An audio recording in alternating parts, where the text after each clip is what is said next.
we have some responses from one RBI board member who's in fact considered close to the BJP, to the government, S Gurumurthy. This is his tweet. Surprised at the news that the RBI governor has resigned, the previous meeting was held in such a cordial atmosphere that it comes as a shock. All directors said the media had created a wrong perception while inside it was totally different. That makes it even more surprising. I think there's a follow-up tweet to that as well, and let's try and see if we can pull that up on screen.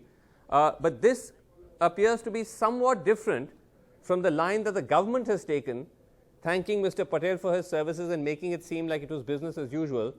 Gurumurthy is expressing something which I suspect others who attended that meeting as well are probably feeling. Let's now look at the second tweet. I enjoyed several hours of personal discussions with him where we found large areas of agreement as well as mutually understandable disagreement.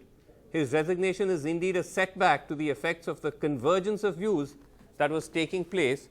We will miss him.